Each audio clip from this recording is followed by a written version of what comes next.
dari pemilu membuka ruang untuk kita berdiskusi secara sehat menyangkut tentang pendidikan politik dan banyak hal lainnya, terlebih sebagai gereja-gereja dalam tanda kutip, bukan sebagai gedungnya tetapi orang-orang yang ada di dalamnya.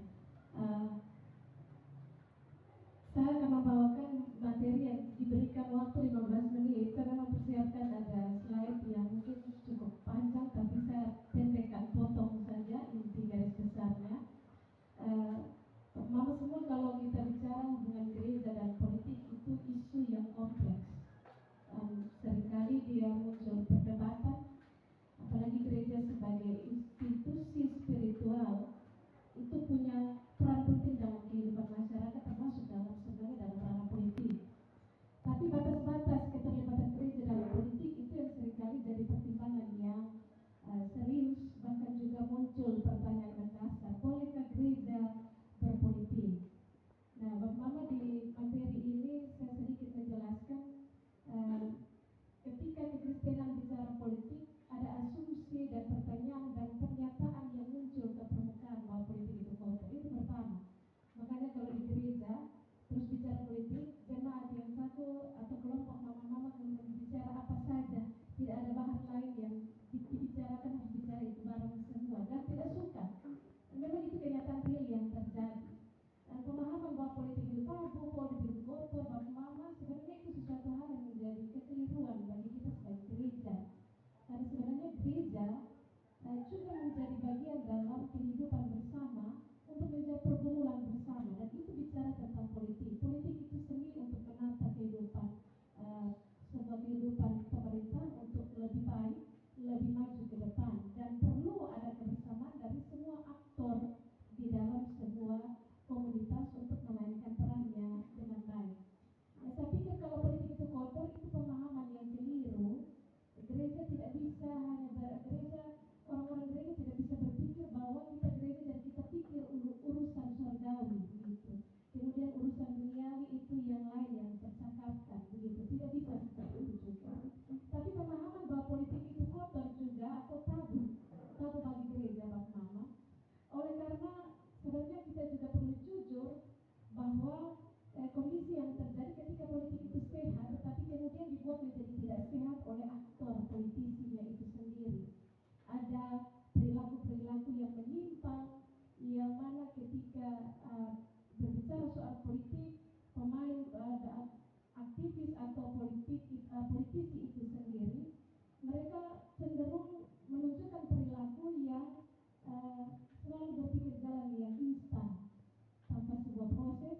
Bahkan ada perilaku yang mementingkan diri sendiri, bahkan menghalalkan cara-cara yang kurang bagus. Ada tipu daya di situ. Dan karena itu, Bapak Mama, bukan rahasia mengapa juga terlihat seperti gereja kurang memperhatikan, tapi sebenarnya gereja secara lembaga itu sebenarnya memberikan perhatian, karena gereja ada di dalam bagian itu untuk menjawab pergumulan bersama. Sadar tidak sadar sebenarnya gereja sedang berpolitik. Gereja sedang berpolitik lewat semua program-program pengembangan untuk pengembangan secara keseluruhan, baik itu pendidikan dan banyak hal lainnya. Aktor politik itu yang perlu kita tanda tanya supaya jangan sampai itu membuat sehingga masyarakat melihat politik itu sebagai sesuatu yang tidak bagus untuk kita percakapkan dalam kehidupan bersama. Bagi saya, seni yang sangat bagus ketika kita berbicara tentang politik kalau pikiran kita sehat begitu. Nah, kemudian Mama, pemahaman politik itu tabu atau kotor, lambat-lambat itu mulai ditinggalkan, dan gereja kemudian melihat bahwa gereja melihat penting untuk memberikan penyadaran kepada orang-orang gereja, orang-orang Kristen, untuk melihat bahwa Allah memanggil manusia, yaitu gerejanya, untuk menyatakan nilai-nilai dan sejahtera Allah secara utuh dalam semua dimensi kehidupan. Jadi selagi gereja masih ada di dalam dunia, maka wajib hukumnya. Semua sendi kehidupan manusia perlu diperhatikan. Gereja perlu menjadi bagian dalam berpolitik. Tapi nanti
kita manusia, bahkan gereja tidak bisa hidup tanpa berpolitik. Tidak bisa hidup tanpa berpolitik. Karena makhluk yang berpolitik adalah manusia yang berpolitik adalah manusia yang mau mengembangkan setiap potensi diri untuk dia dapat berperan dan berkontribusi untuk hidup bersama di tengah-tengah dunia yang semakin beradab dan semakin maju. Jadi manusia tidak bisa lepas dari berpolitik, bahkan juga gereja. Dalam sejarah gereja juga Bapak Mama itu berbicara bahwa gereja itu juga terlibat dalam politik. Jadi tidak terlalu untuk membahas tentang sejarah gerejanya seperti apa Bapak Mama. Tapi yang pasti bahwa kalau kita di dalam Alkitab juga kisah penciptaan itu sebenarnya sebuah model politik Allah. Seni dalam menata dan menciptakan keteraturan bagi segenap ciptaan. Dan politik demikian. Bagaimana politik menata kehidupan pemerintahan yang teratur, tertata dengan baik untuk menjawab apa yang baik untuk pergumulan bersama. Kalau dalam Alkitab Papa Mama itu ada teks juga yang menyebutkan di dalam Injil Yohanes 18:36 tentang kerajaan Allah itu konsep sentral yang melampaui batas-batas politik duniawi, di mana kasih, keadilan, perdamaian dan transformasi diri itu menjadi penekanan utama.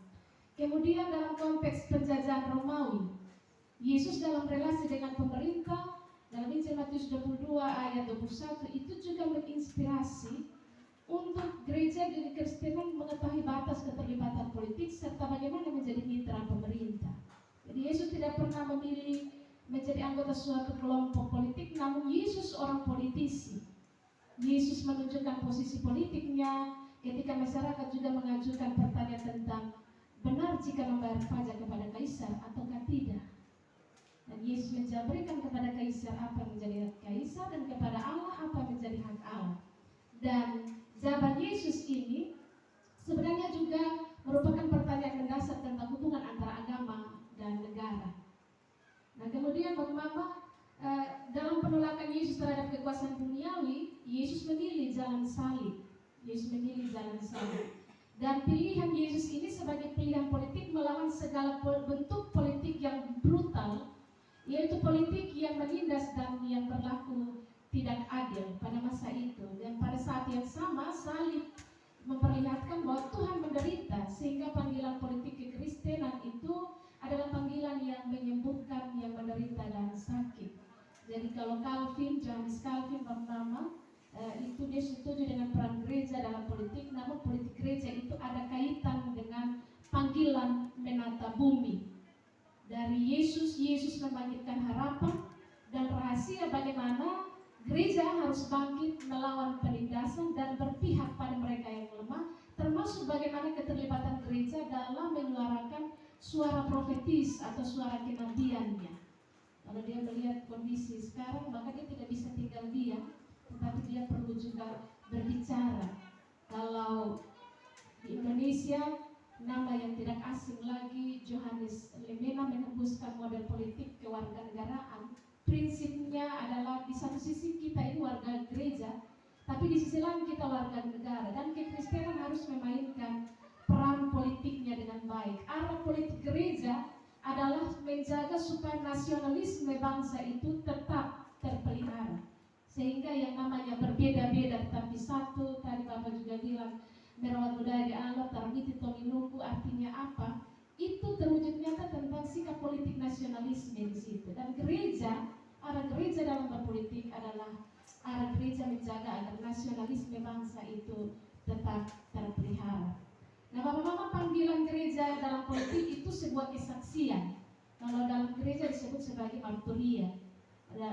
Dalam Yeremia 29 ayat 7 dia katakan, usahakan kesejahteraan kota kemana kamu aku buang, berdoalah untuk kota itu kepada Tuhan, sebab kesejahteraannya adalah kesejahteraanmu. Dan itu menjadi sebuah panggilan gereja. Dan gereja bermarturia tidak hanya sebatas komunikator saja atau pelapor, tapi dia bersaksi melalui perilaku kehidupan yang nyata tiap-tiap hari di semua lini kehidupan, termasuk di dalamnya bidang politik. Nah, Bapak-Bapak, bagi orang Kristen, lapangan politik itu kerap kali bergejolak, dan karena itu Kalau panggilan orang Kristen untuk masuk dalam ranah politik, dia memerlukan hukum kasih Kristus untuk menentukan arah tujuan yang tepat dan benar. Dan karena kalau tidak, maka tidak akan sehat dalam berpolitik, dan tidak akan terjawab. Karena itu, saya pikir iman Kristen dan politik itu tidak boleh tercerai. Orang Kristen wajib berpolitik karena bidang negara yang perlu diperbarui oleh Kristus itu juga adalah politik juga. Bagaimana ketika para pemimpin keluar dari rel yang sebenarnya, itu kita sebagai gereja juga tidak bisa tinggal diam. Karena itu gereja harus memainkan peran politiknya tentang bagaimana melakukan ada tujuan ketika gereja terlibat dalam keterlibatan politik, yaitu tujuan korektif atau tujuan pastoral, mengoreksi ketika ada pemimpin yang keluar dari rel yang seharusnya. Gereja memainkan peran di situ untuk melaksanakan pastoralnya, tujuan korektifnya. Ada juga tujuan normatif, bahkan juga